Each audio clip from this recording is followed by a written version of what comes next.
Ok, un saludo para todos los estudiantes de primer año, sección A y B. En esta segunda parte, o en esta segunda videoclase del área de Geografía, Historia y Ciudadanía, vamos a hablar de un tema muy importante para la historia de Venezuela, que es la época colonial de nuestro país. Los principales sucesos que sucedieron durante la época de la colonia en Venezuela, cómo estaba estructurada socialmente, políticamente, qué grupos sociales existían, cómo era la parte económica, cómo vivían nuestros aborígenes antes de la llegada de los españoles y después de ella, cuáles fueron las principales actividades económicas. Todo esto lo vamos a ver en esta segunda video clase del segundo momento. Primero que todo debemos entender qué se entiende por época colonial. O sea, se entiende por época colonial la etapa o el periodo de Venezuela desde 1492, con la llegada de los españoles, hasta el año 1810, con el grito de la independencia. Dos principales aportes que hicieron los españoles a la llegada del territorio americano. Primero nos trajeron el idioma del español, el idioma propio de ellos. Por esto que nosotros hablamos el castellano o tenemos el castellano como lengua de origen. E igualmente trajeron la religión a nuestro continente, el cristianismo, por el medio del cual ellos evangelizaron el continente americano y pudimos conocer a Dios. Antes de hablar un poco de las instituciones coloniales, debemos aclarar que para el momento de la época colonial, o al principio de la época colonial, Venezuela estaba estructurada por varias provincias, las cuales eran totalmente autónomas e independientes. Las provincias estaban estructuradas como provincia de Margarita, como provincia de Cumaná, como provincia de Guayana, de Venezuela, de Mérida o Maracaibo. Eran las provincias que existían en ese momento. Es decir, Venezuela como tal estaba estructurado de esa manera. Y cada una de estas provincias funcionaban de manera independiente la una de la otra, tanto política como económicamente.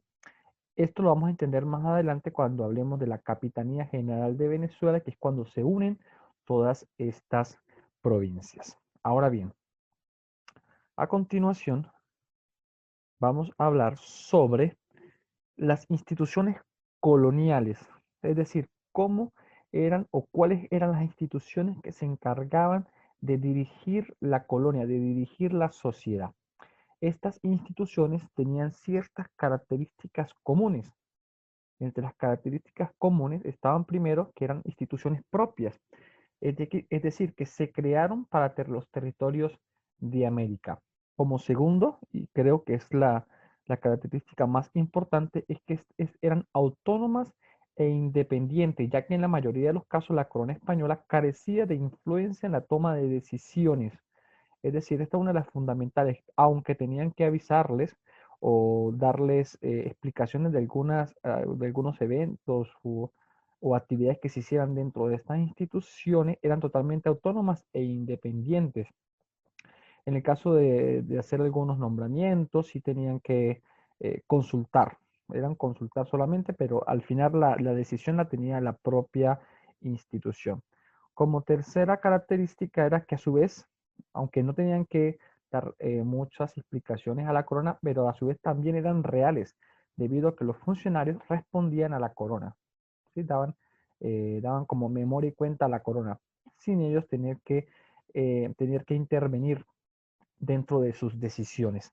Y por última característica es que se creaban u otorgaban en la medida en que se iban fundando ciudades, pueblos o provincias. Es decir, cada vez que se creaba una provincia o una ciudad, se tomaba la decisión, después de revisar la población, de estudiar las características propias de la provincia o de la ciudad, de crear alguna institución de las cuales vamos a hablar en la siguiente parte. La principal institución creada en la colonia fue el Cabildo. El Cabildo fue un organismo representativo de la comunidad que velaba por el buen funcionamiento de una ciudad y tenía jurisdicción sobre el territorio de la misma. O sea, el cabildo fue la institución por autonomía, es decir, la primera institución creada en la colonia. Yo diría que fue una de las más importantes y la que tuvo mayor relevancia dentro de la época, colonial. Ahora bien, ¿por quién era administrado el cabildo? El cabildo era administrado o dirigido por los regentes. Los regentes eran como el jefe mayor de cada uno de los cabildos, que podían ser cuatro, que podían ser 6 o 12, dependiendo de la magnitud de la provincia. Pero ¿cómo estaba eh, estructurado el cabildo? El cabildo estaba estructurado, como ya lo dije, por los regentes, que de acuerdo a la importancia de cada ciudad y de la cantidad de habitantes, eran nombrados en 4, en 8 o en 12. Cada uno de ellos, de acuerdo a la importancia de la población de cada ciudad, al principio eran electos anualmente por los vecinos, pero luego fueron designados por el rey. Finalmente, los cargos se vendían entre los ciudadanos más ricos. Los cargos más importantes o los funcionarios más importantes del cabildo fueron los siguientes, fueron los regentes, el alcalde, el alférez real, el alguacil mayor, el procurador y el escribano. Y cada uno de ellos tenía una función fundamental o una función importante. El regente, en su caso, era el encargado de administrar la justicia y era el encargado también de presidir el cabildo. Es el regente el encargado también del gobierno interino es el regente también el encargado de hacer cumplir las ordenanzas municipales. De esta manera, también existía el alcalde. El alcalde era la persona encargada de administrar la justicia y era el encargado también de presidir el cabildo. En un momento cuando llegaba a morir el gobernador, era el alcalde que realizaba el gobierno interino mientras la corona nombraba otro gobernador.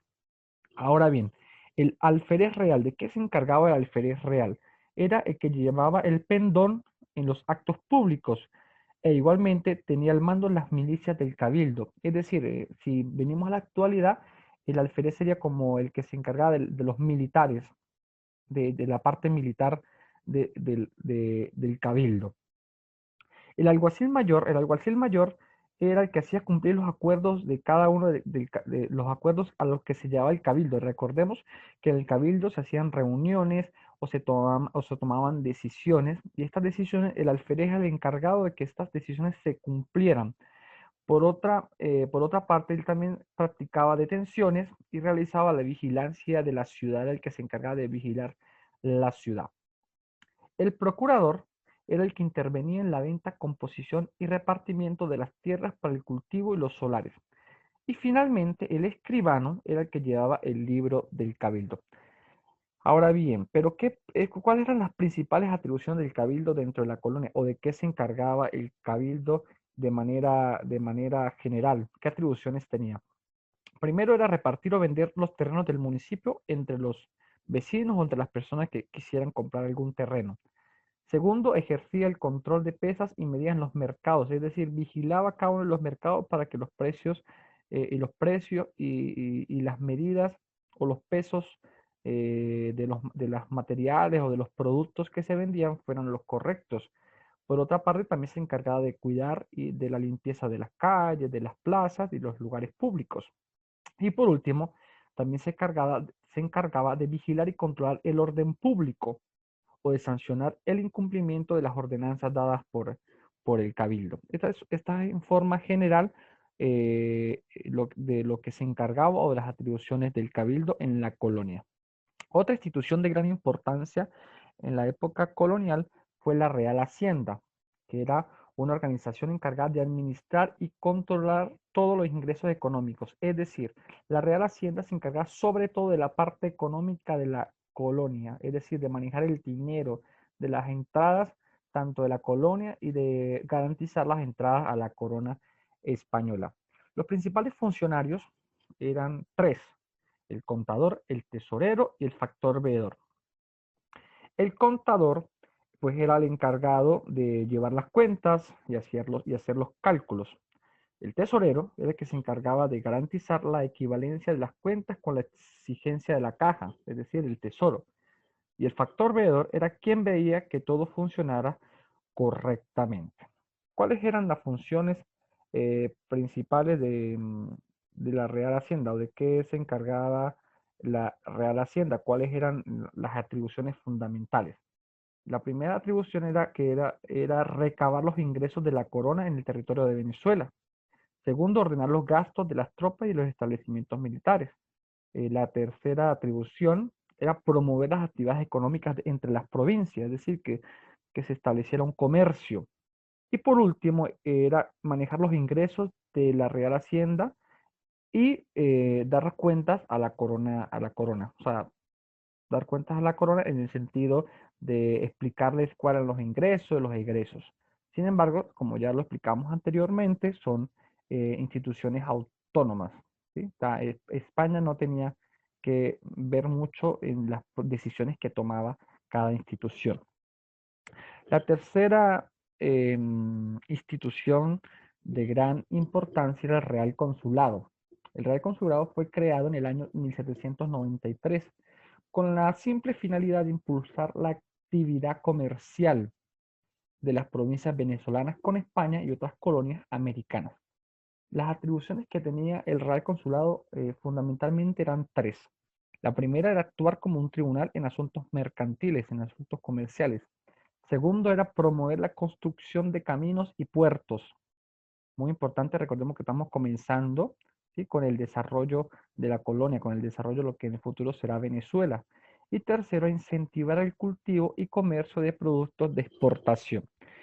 ¿Por qué el Real Consulado fue importante en la exportación del cacao? Recordemos que el cacao y el café son los dos productos fundamentales que se encuentran en la colonia de la época, ¿no? En Venezuela. Son las dos principales que ya nuestros aborígenes cultivaban.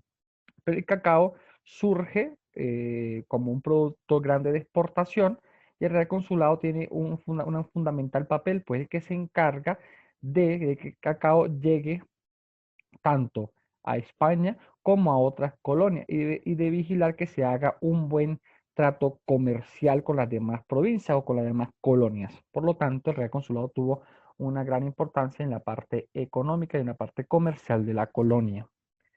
Finalmente, llegamos a la Capitanía General de Venezuela. Esta idea es una idea unificadora del rey de España, de unir las provincias en una sola. Esto lo hace el 8 de septiembre del año 1777.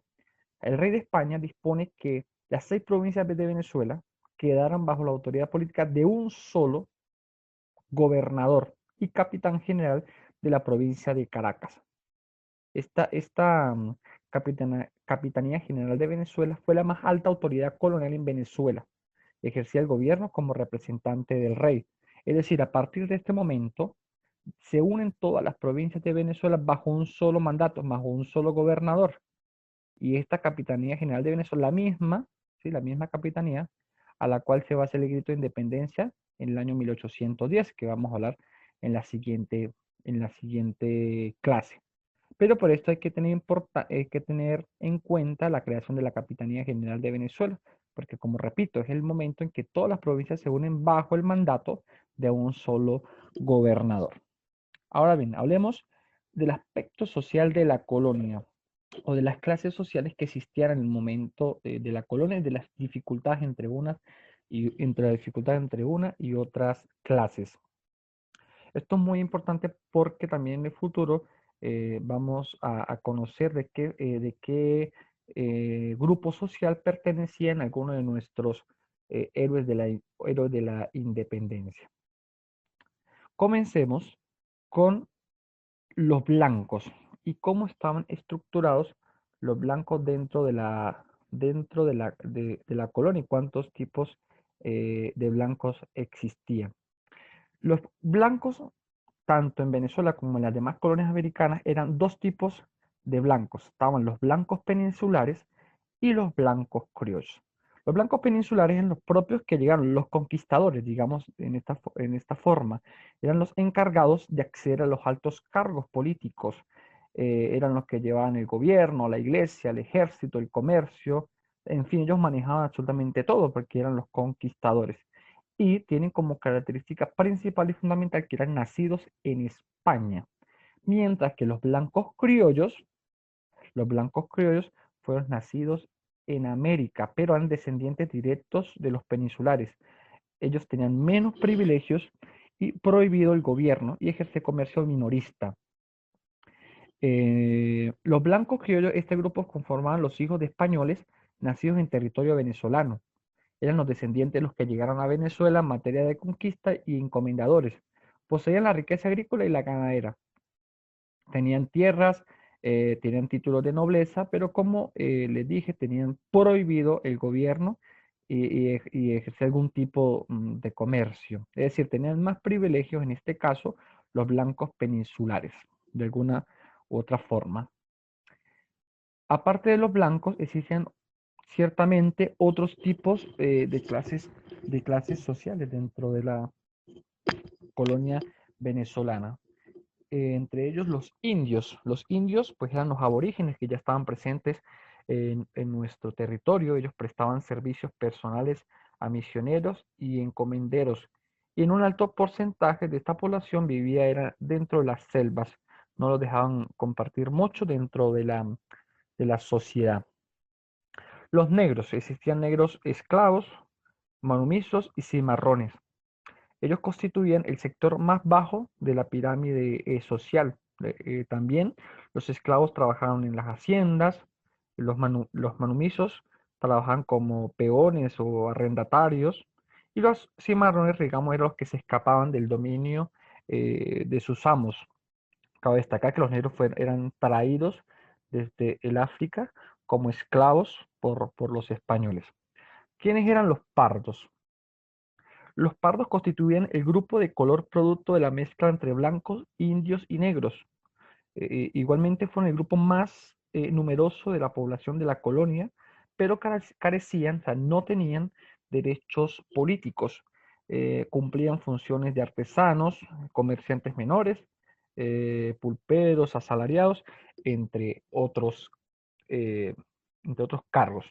Digamos que a sumo modo, o a grosso modo, estos son los cuatro principales grupos sociales, eran estos, ¿no? Los blancos, los indios, los negros y los pardos, pero producto también del mestizaje entre todas estas clases sociales surgen otras razas, por así decirlo, ¿no? Los mestizos, por ejemplo, que eran los hijos de blancos con un indio o de una india con un blanco. Los mulatos eran los hijos de blancos y negros. Y los samos, finalmente, eran los descendientes de indios y negros. O sea, son todas las clases sociales en la colonia. Siempre cuando hay sociedades, cuando hay grupos sociales, existen problemas entre ellos. En la colonia habían muchos problemas o dificultades entre los grupos sociales. Por ejemplo, habían dificultades entre los blancos criollos y los blancos peninsulares, porque ellos querían, los peninsulares querían todos tener todos los privilegios, porque ellos eran los conquistadores, mientras que los criollos se sentían con esa potestad también por ser familiares directos de ellos. Así se origina pues una rivalidad política, porque los criollos también quieren tener los mismos cargos políticos, y militares y eclesiásticos que tienen los peninsulares. También hay dificultades entre los criollos y los canarios, hay problemas entre los esclavos y los blancos, porque ya los esclavos pues comienzan a rebelarse contra los maltratos de sus amos. Hay conflicto entre los indígenas y los blancos criollos, porque los indígenas se sentían abusados y marginados, ya que los españoles les habían arrebatado sus tierras. Entonces, todas estas dificultades también están presentes dentro de la época colonial. Continuamos ahora con la parte económica. ¿Cómo era manejada la economía dentro de la colonia? Recordemos que antes de la llegada de los españoles, ya en tierras americanas, también aquí mismo en tierras venezolanas, había un desarrollo de la agricultura por parte de nuestros aborígenes, pero también a la llegada a territorio americano, los españoles se dan cuenta de la gran cantidad de metales preciosos que hay en este territorio y comienzan la exploración sobre todo de esta parte, ¿no? De la parte de la parte de los metales. Y también, por otra parte, comienzan con la extracción de perlas y la explotación de yacimientos minerales. Sobre todo de esto querían estar encargados los españoles, ¿no? De exportar todas estas riquezas minerales y de piedras preciosas que habían en nuestro territorio. Pero sin embargo, también se desarrolló mucho la agricultura y la ganadería de mano de la obra indígena y de la obra esclava. O sea, aunque lo principal que perseguían los españoles era la exportación de los metales preciosos y de las perlas, de estas riquezas, también se desarrolló la agricultura de una manera más avanzada y la ganadería que fue traída por parte de los conquistadores. Vamos a hablar un poco de las principales actividades económicas de la colonia. Lo fundamental, como ya lo dije anteriormente, es la pesca de las perlas. Se localizaban en el área costera, que va desde Cabo de la Vela, en el estado Falcón, en la península de La Guajira, hasta el Golfo de Paria, en el estado Sucre, pero las zonas más ricas eran la de Cubagua y Margarita y las del Cabo de la Vela. Esta, este aspecto sobre la pesca de perlas fue sobre todo los primeros años de la conquista, después de la mitad de 1550 del siglo XVI. Esta actividad va en decadencia, ¿no? Y ya se dedican a otras como la minería. La minería fue la presencia de minas de oro que fue conocida por los conquistadores españoles gracias a las narraciones proporcionadas por los aborígenes. Es decir, los aborígenes también tenían como prendas, ¿sí? Por ejemplo, los líderes lucían sencillas prendas como símbolos de estatus y poder. El Reino de España dirigió sus esfuerzos y recursos para adentrarse cada vez más hacia aquellas zonas donde se indicaba la existencia del preciado mineral, como era el oro. A partir de la segunda mitad del siglo XVI comenzó la explotación con fines comerciales de los yacimientos de oro ubicados en las determinadas zonas de la provincia de Venezuela, dando origen a enfrentamientos bélicos con los aborígenes por el control de las minas. Esto fue una de las actividades que ocasionó más problemas en, en la colonia, ¿sí? Porque los aborígenes no querían que le arrebataran sus riquezas, mientras que los españoles querían exportarlas hacia su país.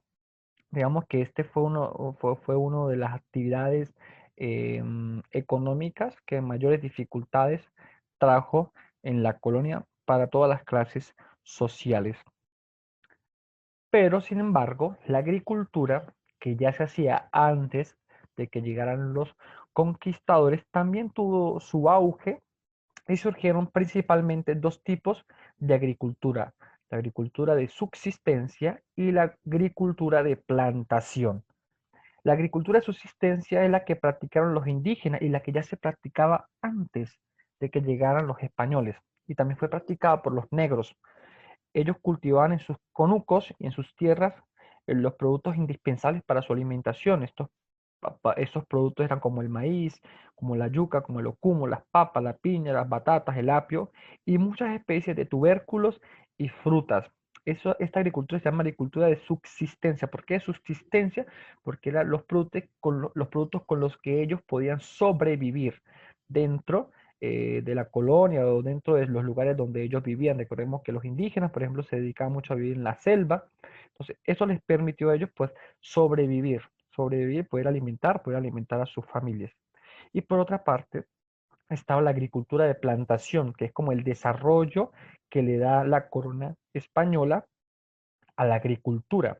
Dice que la que se impuso en forma definitiva, basada en la gran propiedad territorial, con mano de obra principalmente esclava. Es decir, utilizaron los esclavos para cultivar las tierras y estas eran destinadas a la exportación y al comercio interno, es decir, entre las provincias.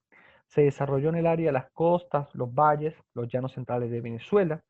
Entre los principales cultivos fueron el cacao, el maíz, el tabaco, el añil, el algodón, la caña de azúcar, el trigo, el café y cueros, entre otros. Es decir, se aprovecharon de las grandes extensiones de tierra que había y que no estaban ocupadas en ese momento. Lo que hicieron fue desarrollar grandes producciones agrícolas para hacer también una parte comercial, poder comercializar entre las provincias. Entonces recordamos, son dos tipos de agricultura: la agricultura de subsistencia propia de los indígenas y de los esclavos para sobrevivir, y la agricultura de plantación, como es el desarrollo o el auge que le da la corona o que le dan los españoles al proceso de la agricultura para la comercialización entre las provincias. Ahora bien, una de las actividades nuevas, o por así decirlo, dentro de la colonia, es la actividad ganadera. Es decir, son los españoles, con la llegada de los españoles a mediados del siglo XVI, se introduce las primeras cabezas de ganado en los llanos venezolanos, región que sobresaldrá en la actividad pecuaria, en la cual tuvo un gran impulso debido a las grandes áreas de pastos naturales que existían en el territorio. ¿Sí? Los españoles observan que en el territorio hay grandes extensiones de tierra con grandes pastizales. Lo que hacen es traer el ganado, ¿sí?, para producir más cantidad de reses, producir también productos como la leche, como el queso, dentro de las provincias, y poder también comercializarlas.